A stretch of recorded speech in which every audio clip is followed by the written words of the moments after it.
Սիրելի հայրենակիցներ եւ գործընկերներ, Մարդու իրավունքների պաշտպանության հանձնաժողովի նախագահի պաշտոնում ընդդիմադիր Հայաստան խմբակցությունից Լիլիթ Գալստյանի թեկնածության քննարկումների ժամանակ իրավիճակն ազգային ժողովում լարվեց, երբ իշխանական փոխխոսնակ Վահագն Ալեքսանյանը ահաբեկչության փորձի համար մեղադրվող Բագրատ arczepiskopos Գալստանյանին համեմատեց ահաբեկչության մեջ մեղադրվող Ալ-Ղաիդայի առաջնորդ Ուսամա Բեն Լադենի հետ։ Գալստյանն իր ելույթում հոգևորականին ու այս գործով անցնող մյուս 17-ին մեջբերեմ անմեղներ էր անվանել, նրանց մեղադրանքը քաղաքական հակառակորդներին լրացնելու քայլ, իսկ նրանց մասնակցությամբ ձայնագրությունները մոնտաժված եւ մոլորեցնող։ անթույլատրելի եմ համարում Բագրատ arczepiskopos Սրբազանի կոնտեքստում Ուսամա Բեն Լադենի այս երկուսի համեմատությունը ես կարծում եմ բացարձակապես կոռեկտ չի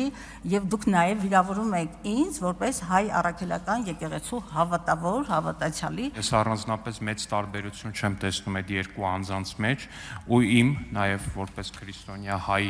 կրոնական զգացմունքները վիրավորվում են նրանով, երբ որ հայ առաքելական եկեղեցու սպասավորը իրան պահում է մոջահեդի պես, քիչ ամնում մի հատ էլ ջիհադիստի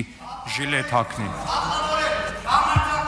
Տեղից հակադարձողը դաշնակցական Գեղամ Մանուկյանն էր։ Իշխանություն ընդդիմություն հակադարձումները շարունակվեցին, երբ թեման կրկին բացեց Հայաստան խմբակցությունից Լևոն Քոչարյանը։ Իսկ աբսուրդը նաև հասել է նրան, որ քիչ առաջ այստեղից փոխնախագահի փոխնախագահի աթոռ զբաղեցնող մարդը Սրբազանի շինծու գործը համեմատում է Ուսամա Բեն Լադենի հետ։ Իմիջիայլոց Ուսամա Բեն Լադենի ահաբեկչությունից զոհվել են գրեթե 3000 մարդ, իսկ քաղաքացիական պայմանագրի իշխանության վարած քաղաքականության արդյունքում զոհվել է դրանից մոտ 2000 ավել մարդ։ Ուսամա Բեն Լադենին սպանել են ու շպրտել են մի տեղ օվկիանոսում առանց գերեզման թողնելով։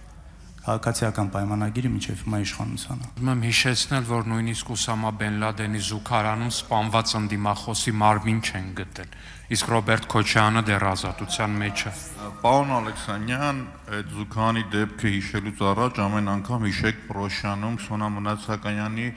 դեպքը, երբ որ երկրի ղեկավարը տեսնում է, որ կինը ընկած է գետնի եւ նույնիսկ բուժօգնություն չեն ցուցաբերում։ Քաղաքական հետապնդումներ, գաղտնի նկարահանումներով ու զանգվածային գաղտնալսումներով մասնավոր կյանքի անձեռնմխելիության համատարած խախտումներ, ոստիկանական ուժի անհամաչափ կիրառություն ընդդիմախոսների նկատմամբ, դատական համակարգի կախվածություն իշխանությունից, կալանքի անհամաչափ կիրառություն, խնդիրներ խոսքի ազատության ոլորտում։ Այս ամենը թվարկելով Լիլիթ Գալստյանը իր ելույթում հայտարարեց անպատժելիության մթնոլորտ է երկրում կատարվողը աղերսչունի ժողովրդավարության եւ իրավական պետության հետ։ Հեղում արեց միջազգային գնահատականների։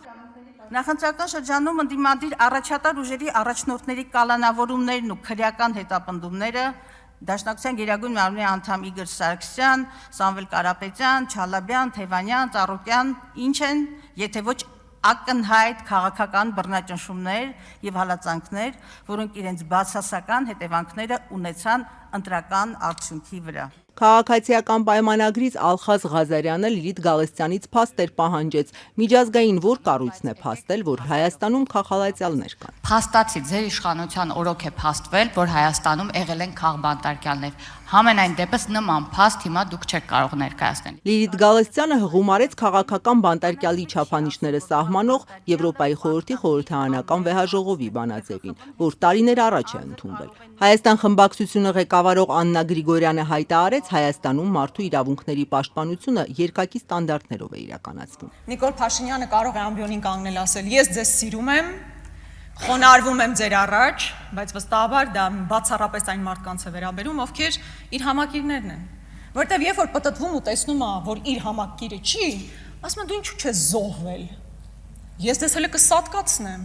գետնին կպարկացնեմ։ Մինչ ընդդիմադիրները պնդում էին Գալստյանը բոլորի շահերն է պաշտպանելու, իշխանության մի շարք ներկայացուցիչներ քննադատում էին դաշնակցական թեկնածուին, նրանց թվում Արփի Դավոյանը։ Դուք պաշտպանում եք Գալստանյանին, դուք պաշտպանում եք կուսակրոնության ուխտը խախտած մարդուն, անունը չեմ տալի, որ մի քանի հոգի չոգևորվեն, չթխկացնեն։ Էտա այս հանձնաժողովը պիտի պաշտպանի նաև ձեր նման աշխարհայացք ունեցող